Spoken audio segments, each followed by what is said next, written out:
Hi, this is Joe Walensky, Program Manager for ConveyUX, talking with the speakers who will be at our event coming up in January in Seattle. And today I'm talking with Stephanie Walter. Hello, Stephanie. Hello, Joe. Uh, where are you talking to us from today? I'm in Strasbourg in France, so almost Germany, really close to Germany. All right, well, thanks for taking a few minutes to talk with me and for electing to participate in the event. Uh, First of all, tell us a little bit about the type of work that you do. I'm a web designer and I specialize mostly in UI, ergonomics, but also mobile. So I do a lot of responsive web design, build websites that should work properly across different platforms, mobile, tablets, and also big screens, hopefully. I work as a freelancer, but also in agency, so I kind of work a lot. We do really great projects at the agency. I'm mainly in charge of uh, whatever concerns responsive and when there's user experience involved. We are currently two web designers at the agency, so we try to share the work. And I'm also freelancing, so currently I have more like UI design stuff as a freelancer.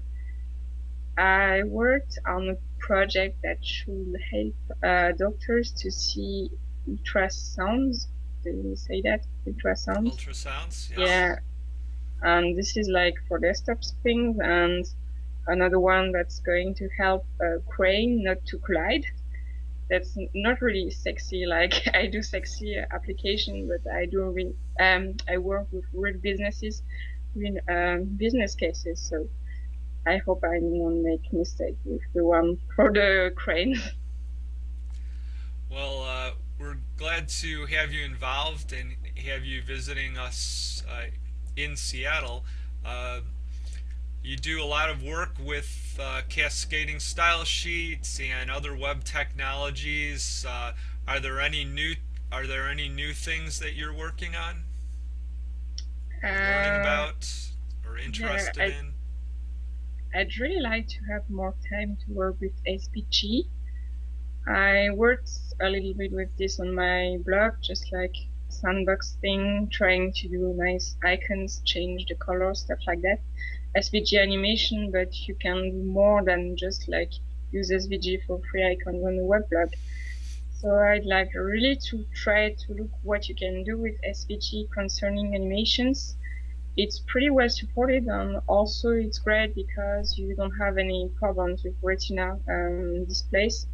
Since it's vector based, then it will scale nicely. So I have to find time to work with this. And have you used that in any of your projects so far?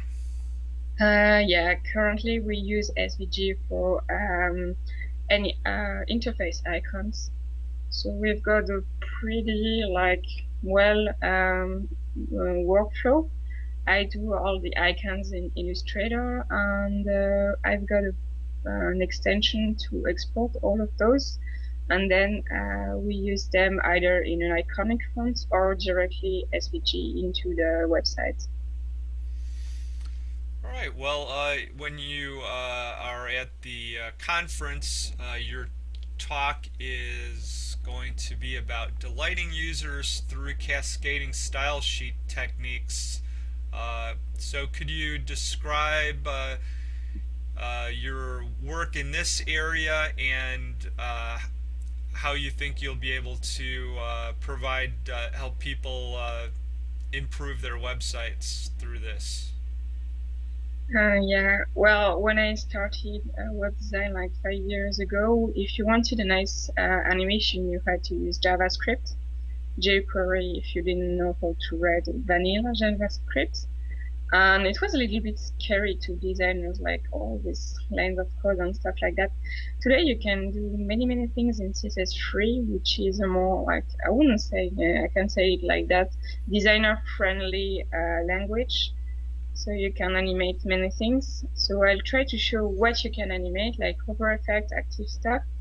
also maybe what you can't, what you still maybe need a little bit of JavaScript for the animations, and see how far you can go.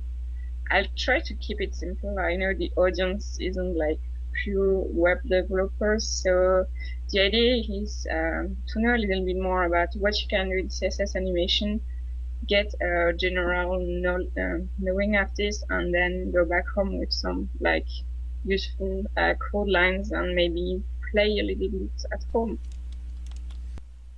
Well, Stephanie, I wanted to also ask you about your participation in our project showcase, and you're going to be talking about one of the projects you've been actively working on, which is an e-commerce responsive design process. Could you tell me a little bit about that project? Yeah, sure. It's I think it's the biggest project in terms of number of pages we had yet. So I had to design 30 pages, 30 pages.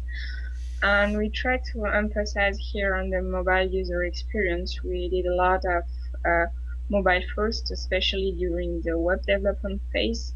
So I'm going to show you how we adapted the map, for example, so that it will not be too slow for mobile users, and how we make it like more user-friendly for big screens.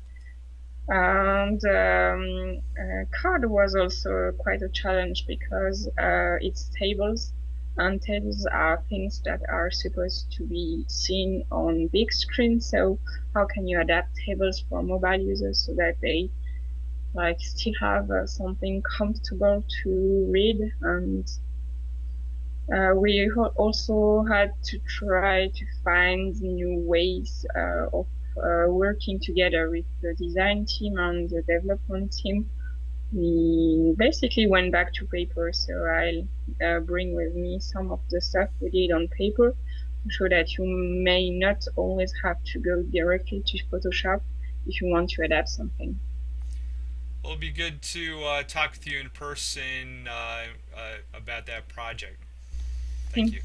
All right, great. Well, thank you for taking the time to talk for a few minutes about your interests and the things that you'll be talking about at the conference. And we'll see you here in Seattle in a few weeks. Thank you. All right. Thank you very much, Stephanie. Bye bye.